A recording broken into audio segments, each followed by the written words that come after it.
Bienvenue à toutes et à tous pour cette table ronde consacrée au livre de Charb, Lettres aux escrocs de l'islamophobie qui font le jeu des racistes, aux éditions Les Échappés.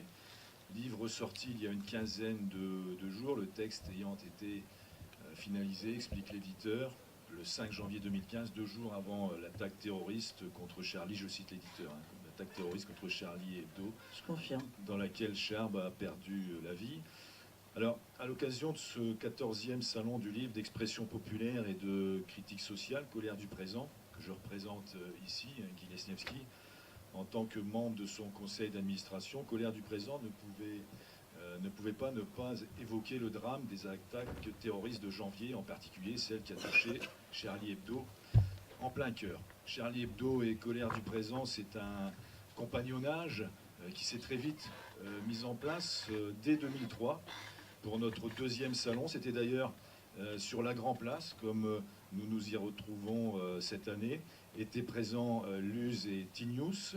Et nous avons ensuite, tous les ans, reçu des membres de l'équipe de Charlie Hebdo. Vous avez ainsi pu croiser ici à Arras le 1er mai, Cavana, Wolinski, Karali, qui a signé l'affiche en 2006. Alors on n'a pas les affiches grand format, vous pourrez les retrouver à l'Office culturel. Donc Karali, c'était l'affiche de 2006. En 2009, c'est Charb qui signait l'affiche et qui rendait hommage à Frédéric Fajardi. Charb, qui a été présent régulièrement au salon. Quand je regarde les différents programmes, on en est à notre 14e salon. Charb, il a participé au moins à la moitié de ces salons.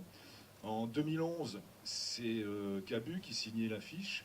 2011, sans doute l'année, l'affiche de Cabu, 2011, sans doute l'année où la présence de Charlie Hebdo a été la plus importante au salon. Quand je regarde le programme de cette année-là, je vois Babouze, Cabu, donc Charb, Honoré, Luz, Ristinius et Willem. Donc un compagnonnage qui s'est établi sur des points de rencontre forts en termes d'expression populaire et de critique sociale.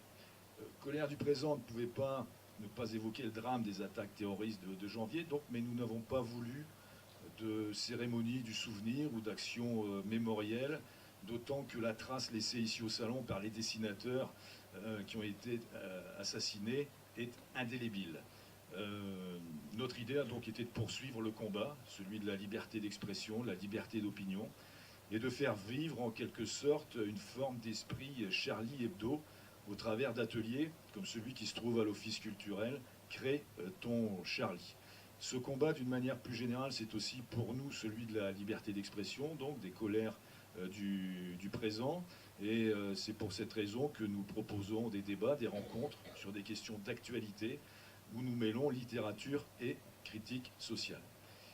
Charlie Hebdo était bien entendu invité à ce salon, mais nous nous doutions bien que ce serait compliqué.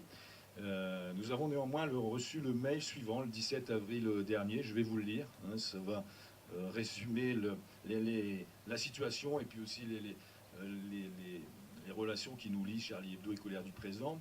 Bonjour Eric, donc c'est un mail qui est adressé au président de Colère du présent, Eric Bellino. Merci pour cette invitation, plus que respectueuse du drame qui a touché l'équipe de Charlie, ça fait du bien. Et autant dire que cette année, plus que jamais, le nom et les missions de votre festival incarnent les valeurs qui sont les nôtres, colère du présent. Ne nous reste plus qu'à les rendre constructives.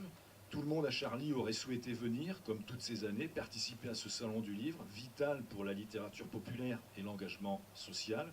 Malheureusement, comme vous vous en doutez, les dessinateurs et journalistes sont épuisés et s'impliquent en priorité à penser, créer et sortir un journal chaque semaine.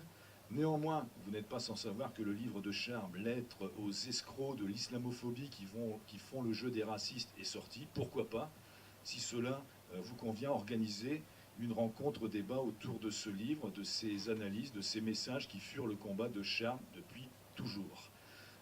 Marika Brett, bonjour, amie de Charb et DRH de Charlie, et moi-même, donc moi-même, Agathe André, viendront discuter, échanger avec plaisir. Qu'en pensez-vous? Comment souhaitez-vous qu'on s'organise? Eh bien voilà, on y est. On a tout de suite, bien entendu, répondu favorablement à cette proposition. Et quand même, il nous faut préciser qu'il y a eu un petit branle-bas de combat à l'arrivée de ce mail. Le programme était bien entendu bouclé, mais priorité à cette proposition. C'est pour cette raison que ce rendez-vous n'apparaît pas dans la plaquette papier du salon. Il apparaît sur le site de Colère du Présent, mais bien entendu, quand nous avons imprimé la plaquette avec le programme, ce rendez-vous n'avait pas encore été organisé. Et donc c'est aussi pour cette raison ce rendez-vous est venu se glisser entre deux tables rondes sur un créneau un peu serré. Nous avons peu de temps, nous arrêterons cette rencontre à 14 h. Les 10 dernières minutes, la salle aura la parole si vous souhaitez questionner Marie Cabrette et Agathe André. Mais donc l'explication de ce timing serré, elle est tout simplement là, ça s'est organisé un peu rapidement. Et puis, comme vous avez aussi pu le constater, des mesures de sécurité inhabituelles pour notre salon nous ont été imposées, mais je pense que c'est la règle aujourd'hui pour tout ce qui touche à Charlie Hebdo.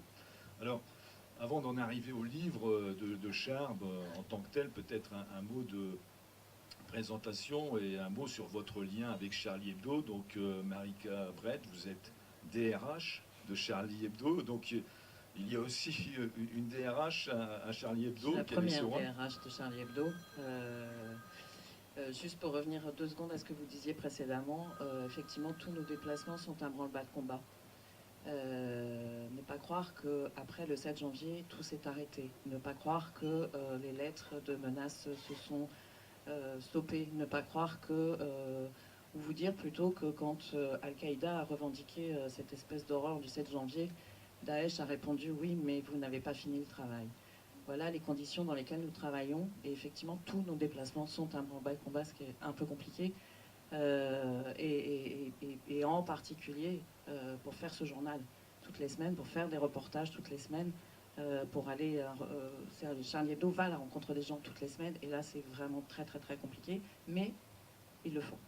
Et effectivement, première DRH de Charlie, ce qui surprend, et pour autant, ce qu'il faut retenir, et ce qui est le drame de cette histoire, c'est que jamais dans l'histoire de Charlie, les mots ressources humaines n'auront été aussi importantes. Quand on se souvient que le 7 janvier, il y a à peu près la moitié des dessinateurs qui sont partis. Voilà. Alors, donc vous êtes DRH, mais vous êtes arrivé comment à Charlie Hebdo, le lien avec Charlie? J'étais la première gérante de Charlie Hebdo quand c'est sorti en 92. J'ai travaillé 6 ans, puis j'ai fait d'autres aventures, et puis j'ai continué avec eux un certain nombre de combats. Donc on ne s'est jamais lâché. C'est 25 ans de route commune. Évidemment que le 7 janvier, je les ai rejoints, et puis par évidence, je ne les ai plus quittés. Voilà. Agathe André, vous êtes journaliste, et avant votre passage à France Inter, vous avez débuté à Charlie Hebdo, si j'ai bien... Ouais, c'est bien ça, bonjour à tous. Oui, moi je suis rentrée à Charlie juste à la sortie de l'école en fait. J'ai voulu faire journaliste parce que j'ai pensé que c'était un métier qui pourrait satisfaire ma curiosité tous les jours. Ça me pousserait à m'intéresser tous les jours à un sujet, et le but ultime était de terminer cette carrière à Charlie Hebdo. Il se trouve que j'étais embauchée tout de suite après l'école, après un stage à Charlie, et que voilà, que cette embauche, que cette rencontre avec ce journal, que cette rencontre avec ces dessinateurs ont profondément changé ma vie. Et que j'ai fait derrière des émissions, des choses où j'essaie toujours de tester les limites de la liberté d'expression aussi, mais également de la transgression. Et ça, je le dois évidemment à Charlie Hebdo. Voilà. Et je suis partie en 2009. J'ai coupé le cordon ombilical en 2009. Alors, un premier mot, donc le livre est sorti le 15 avril. Pourquoi le sortir à ce moment-là, Marie Cabrette? Alors, ce livre était effectivement, les dernières corrections ont été faites par Charb le 5 janvier.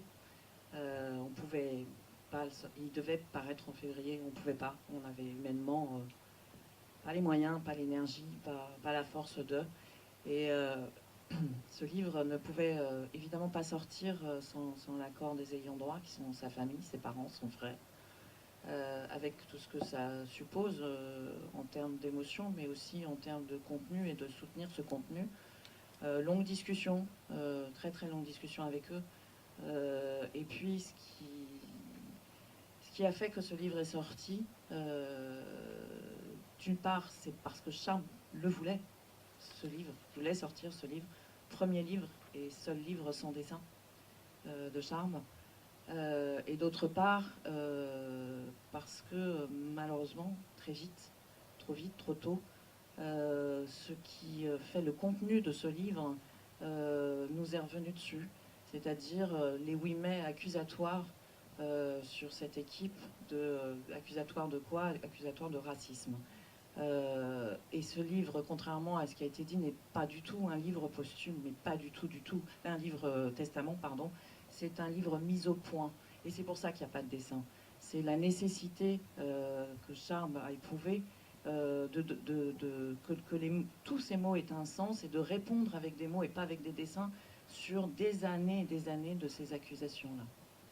Alors, revenons avant d'en venir au contenu même du livre, à cette date du 5 janvier. Donc vous avez côtoyé de très près toute l'équipe de Charlie Hebdo à ce moment-là, et en particulier de Charme. Donc quel était l'état d'esprit de Charme, justement, quand il a écrit ce livre, juste avant L'état d'esprit de quelqu'un qui vivait depuis des années dans cette difficulté quotidienne d'être protégé, qui était menacé clairement en permanence, qui était il y a 3 ans, dans son livre, il le rappelle dans son livre, qui était sur la liste d'Al-Qaïda Yémen, qui avait fait une liste 10 wanted morts, plutôt, dont Salman Rushdie, dont Charme. C'était ça son quotidien, et malgré ça, et c'est aussi le cas de cette équipe aujourd'hui, faire un journal toutes les semaines, un Charlie Hebdo toutes les semaines. En fin de compte, oui, donc une grande lucidité, d'ailleurs, qui est démontrée par son dernier dessin, je pense. Le dernier dessin, bon, tout le monde l'a vu sur Toujours pas d'attentat en France. Attendez, on a jusqu'à la fin janvier pour présenter ses vœux. Je pense que c'est le dernier dessin, mais aussi donc une grande lucidité avec ce livre où finalement il a anticipé sur toutes les questions qui ont surgi bien après les attaques, amalgame, islamophobie, racisme. Elles n'ont pas surgi, elles étaient déjà là. Elles étaient déjà explosé, là. On va dire. Ah bah là, oui, ça a été une énorme explosion, mais elles étaient déjà là. Et c'est effectivement ce combat qui est finalement aussi le combat de Charlie depuis 23 ans. Ça date pas d'il y a 1 an, ou ça date pas il y a 3 ans, il y a 6 ans, qui est ce combat pour la laïcité. C'est de ça dont il s'agit. Alors, le titre est clair, lettre aux escrocs de l'islamophobie qui font le jeu des racistes. L'islamophobie, une escroquerie. Le terme islamophobie est déjà une escroquerie, puisque étymologiquement, quand on le prend dans son sens premier, l'islamophobie, ça serait avoir peur de l'islam. L'équipe de Charlie Hebdo qui fait les dessins que vous connaissez sûrement, quand ils dessinent, font-ils la critique d'une religion ou ont-ils peur de l'islam? Et l'escroquerie, la plus grande des escroqueries, c'est qu'en fait, ce qu'on leur reproche, c'est pas tellement d'être islamophobe, ce qu'on leur reproche, c'est d'être raciste, donc d'être musulmanophobe. Donc de demander aux musulmans de se positionner en fonction de leur religion. Ça, c'est voilà, ça c'est le terme islamophobie est en réalité dans la bouche de ceux qui accusent le terme musulmanophobie. Ça veut dire quoi? Ça veut dire simplement c'est le terme du racisme dont on parle. C'est du racisme. À quand la homophobie? À quand, enfin, il y a un moment, il y a le racisme. Il n'y a aucun racisme qui n'est acceptable. Le racisme est un délit, absolument.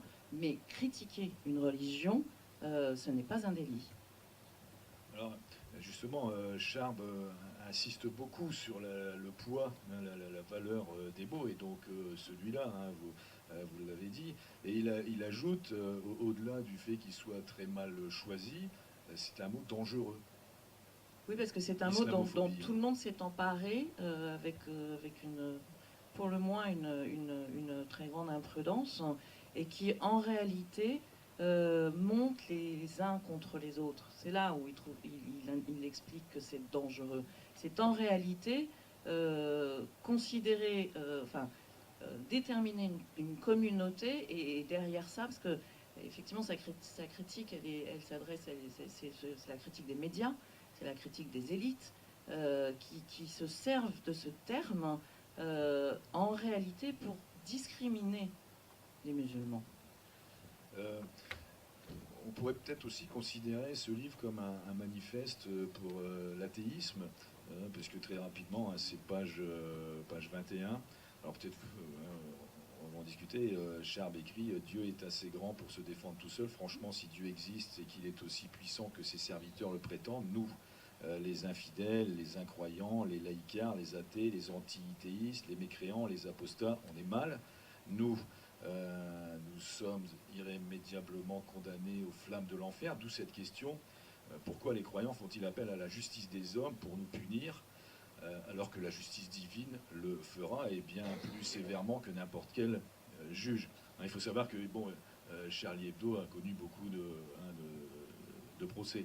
Et donc vraiment, on sent aussi ce regard sur la religion de Charb. Et alors j'ai dit manifeste pour l'athéisme, c'est peut-être un peu fort, mais en tout cas il y a ce positionnement. Sa religion était le communisme.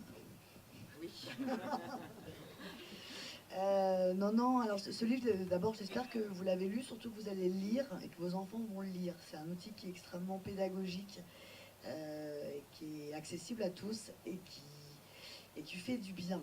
Qui fait du bien parce qu'il explique le monde et qu'il l'explique facilement et à mon sens sans vraiment prendre de parti, c'est très très logique. Pour revenir sur ces questions d'athéisme et de religion, je crois que dans ce bouquin, ce qui est surtout... ce que Charb dit d'abord, c'est que le sacré est quelque chose de personnel, que ça ne relève pas du légal ou de l'illégal, que c'est quelque chose de collectif, que c'est au dialogue, au débat, à l'intelligence de disputer la question du sacré, et c'est pas à la loi, sauf à vouloir renoncer à la laïcité, à la démocratie. Ensuite, sur l'athéisme, encore une fois, il me semble que ce qu'il dit, c'est que la question du blasphème, elle concerne que les croyants. Le blasphème ne concerne pas un non-croyant. Celui qui blasphème est celui qui croit. Ensuite, sur la question encore de l'athéisme, je crois surtout qu'il dit qu'on est en train de prendre les musulmans pour des cons. Que l'islam, c'est pas incompatible avec l'humour, c'est pas incompatible avec l'intelligence, c'est pas incompatible avec l'autodérision. Et surtout, le musulman est avant tout un citoyen. Voilà. Et que surtout, c'est ce qu'il a expliqué aussi dans Charlie pendant longtemps, il n'y a pas, à son sens en tout cas, il n'y a pas l'islam modéré ou l'islam dit radical, il y a l'islam. Après, il y a la lecture politique que font Daesh, Al-Qaïda et autres sur l'islam. Ça n'est pas la même chose. Oui, donc on sent dans ce livre aussi le besoin d'expliquer, de se justifier, de répondre aux accusations, bon le mot a été prononcé, de raciste, islamophobe, raciste, etc. D'ailleurs, Charb rappelle comment faire passer un journal comme Charlie Hebdo pour raciste, un journal qui défend le vote des immigrés, la régularisation des sans-papiers, les lois antiracistes. Ne devrions-nous pas être dans le même camp? Donc là, il rappelle que les accusations viennent aussi du propre camp, hein, d'un camp qu'on pourrait qualifier de progressiste. Donc il y a vraiment cette volonté, mais on sent aussi peut-être de l'agacement à devoir toujours se justifier, répondre à ces accusations. Oui, enfin, encore une fois, c'est non seulement répondre et se justifier de ces accusations, mais c'est du coup d'en arriver à travailler dans ces conditions-là, et c'est le cas encore aujourd'hui. Vous-même ici à Colère du Présent, notre arrivée, ça a été compliqué. Il a fallu. Ça bouleverse oui. tout à fait. C'est ça aussi qu'il faut dénoncer, oui. c'est-à-dire que ne plus pouvoir travailler librement, ne plus pouvoir se déplacer librement, ne plus pouvoir s'exprimer librement, ne plus pouvoir imprimer librement. C'est ça qu'à un moment où il pointe ce danger-là. Oui, finalement, une remise en question des libertés. Toute liberté. Toute liberté. Alors justement, hein, nous en parlions avant de démarrer cette rencontre. On a pu entendre hier une annonce autour de Luz, hein, qui a priori ne dessinerait plus Mahomet pour différentes raisons, face à la récupération aussi, hein, qui a pu être faite de cette affaire. On pense notamment à la loi sur une loi liberticide, hein, pour certains, sur le renseignement. Donc tout ça est lié.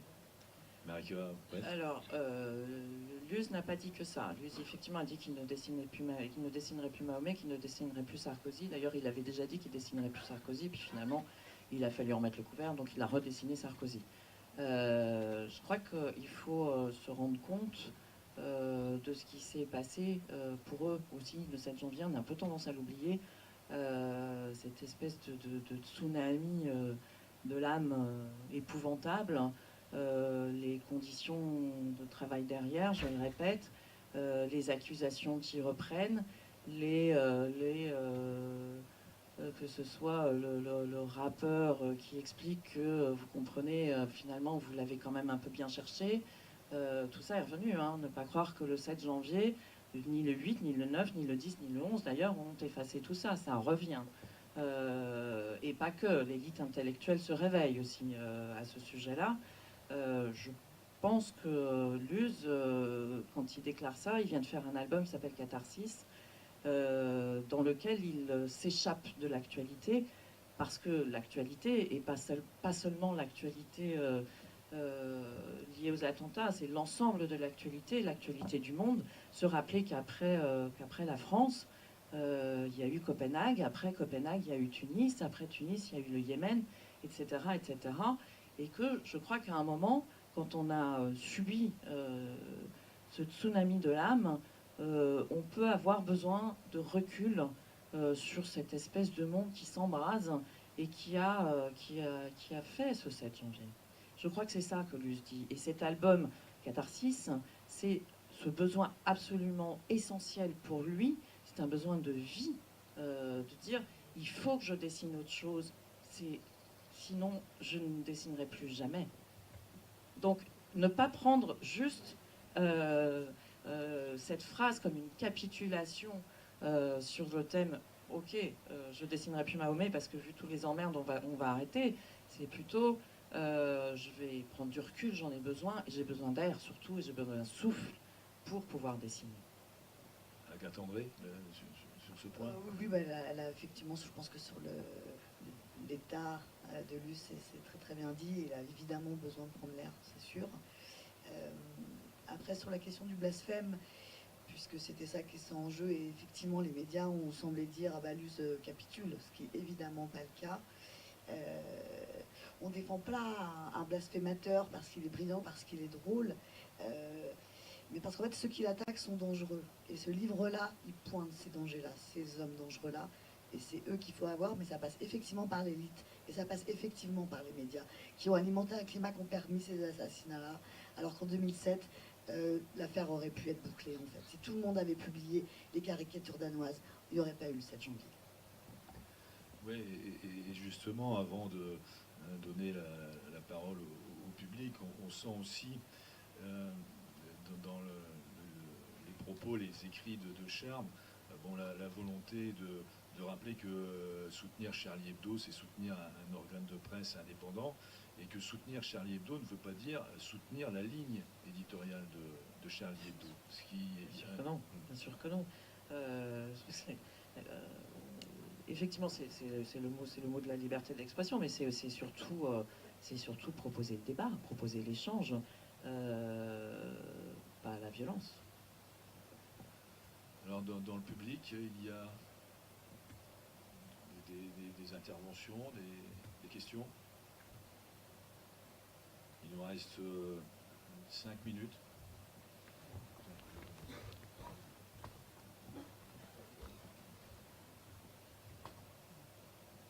Bonjour, alors je me présente, je suis Nicole Provost, présidente de la Fédération des associations laïques de Roubaix. Et justement, par rapport à l'importance des mots, c'est pareil sur la laïcité.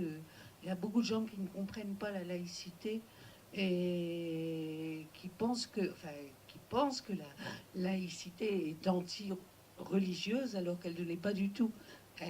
Elle permet justement à tous d'être égaux et d'avoir la liberté de croire, de ne pas croire, de changer de religion, etc.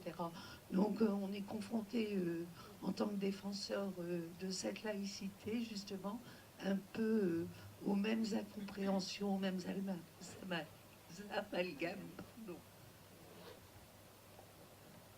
En revanche, ce qui est intéressant, c'est effectivement que c'est compliqué aujourd'hui de défendre la laïcité. Et je vais donner, pour le coup, sur ce terrain-là, le micro à Marika. Oui, enfin, je crois que vous l'avez dit, vous l'avez bien dit, c'est-à-dire d'expliquer que la laïcité, c'est la liberté de croire ou de ne pas croire. C'est pas autre chose. Et c'est précisément la laïcité qui permet de croire ou de ne pas croire et qui permet à toute religion de s'exercer paisiblement. C'est pas autre chose que ça. C'est pour ça, attention aussi au mot, la confusion entre laïcité et athéisme. Ce n'est pas la même chose. Ça n'est pas la même chose. L'athéisme, c'est déjà une prise de position par rapport à la laïcité. C'est la seule façon que toutes les religions puissent s'exprimer paisiblement. Très différent, bien sûr. Je témoignerai simplement de quelque chose qui se passe pour le coup à Arras et vous dire que le mois de janvier douloureux pour tout le monde, principalement pour vous, mais que tout le monde a ressenti et a vécu, et un peu survécu aussi, a créé des possibles à Arras, a malheureusement, j'ai envie de dire, été créateur de possibles à Arras, parce qu'à Arras, la liberté d'expression a été déclarée grande cause municipale pour l'année 2015, et tout un plan d'action que j'ai l'honneur de coordonner en lien avec la mairie, mais aussi surtout avec les forces vives associatives, religieuses, syndicales, politiques, locales, a été développé. Ce plan d'action, en fait, il a vocation soit à soutenir des projets de la société civile qui vont dans le sens de la liberté d'expression, qui vont dans le sens de petites actions, de petits riens, de petits quotidiens qui font qu'on se parle et qu'on vit un peu mieux ensemble, et a aussi vocation à justement ouvrir des espaces de dialogue. Je suis très, très content, très honoré de le coordonner naturellement. Je suis très content de vous entendre parce que finalement vos mots sont un peu notre cahier des charges. Et vous parlez de continuer le combat, vous parlez de continuer à défendre des idéaux, vous parlez de finalement tout simplement continuer à vivre comme Charlie continue de vivre. Et donc c'est aussi un peu modestement à l'échelle de la ville ce que nous essayons de faire en coordonnant un peu et en ouvrant des espaces de dialogue pour absolument que ce genre de choses qui finalement a été perpétré, j'ai connu à le dire depuis que ça s'est passé, par des gens qui ont été privés de lumière, par des gens qui ont été privés de culture, par des gens qui ont été assez faibles pour être en capacité de devenir inhumains et d'annihiler l'humanité du fait, par cette privation de culture, justement d'essayer d'ouvrir des espaces où ce dialogue, où cette découverte de la différence, où cette découverte finalement de la multiplicité dans la cité est possible. Donc voilà, simplement un témoignage comme un petit sparadrap sur une jambe de bois, de vous dire que voilà, cette atrocité a aussi créé du possible et que les choses semblent prendre à Arras. Je me souviens de gens qui a priori ne se seraient pas forcément parlé ou se seraient peut-être regardés en chien de faïence de chaque côté d'un trottoir, qui ont pu, dans le cadre par exemple d'un événement le 11 février qui s'est appelé Libérons la parole, qui ont pu se rencontrer, qui ont pu se parler et qui, je crois, vont finir par développer des projets ensemble. Donc voilà, simplement vous témoigner qu'il y a un petit quelque chose qui se passe à Arras et que c'est aussi finalement à cause ou grâce ou qu'importe du sacrifice collectif du journal, de ces pauvres gens qui faisaient leurs courses du début janvier. Voilà. Bonne continuation. Merci, et ne soyez pas modeste parce que c'est cette multitude d'actions-là qui va permettre de bouger, de faire bouger un peu les choses. Sachez par exemple que dès le 8 janvier, à la rédaction du journal, nous avons reçu des milliers, pas des centaines, des milliers de dessins d'enfants, d'adolescents, d'adultes qui ont eu besoin de s'exprimer par le dessin pour dire des choses, pour poser des questions aussi face à tout ça. De ces dessins, on va en faire quelque chose, on va faire un travail dans les écoles, collèges, lycées, etc. Mais oui, multiplions ce nombre d'initiatives partout, absolument partout. C'est notre seul moyen de réponse face à cette violence et à cette barbarie. C'est notre seul moyen de réponse.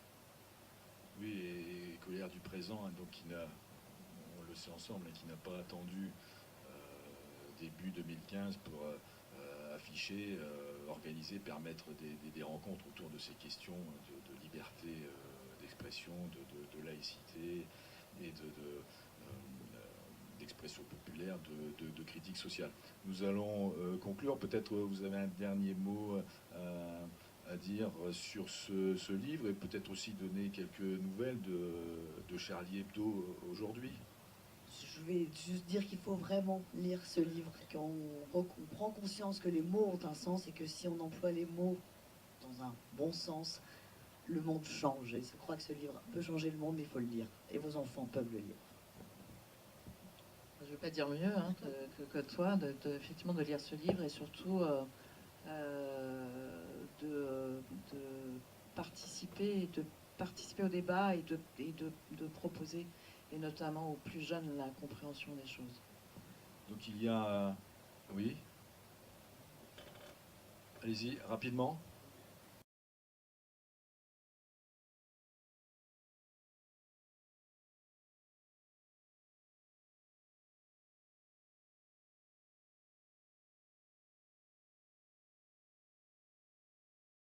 Bon, on va peut-être pas parler de la jupe tout de suite, mais en tout cas, si moi je devais donner une définition de la liberté d'expression, je crois qu'elle est très très claire. Je pense qu'elle n'a aucune limite, sauf celle de l'injure, de la diffamation, de l'appel à la haine raciale.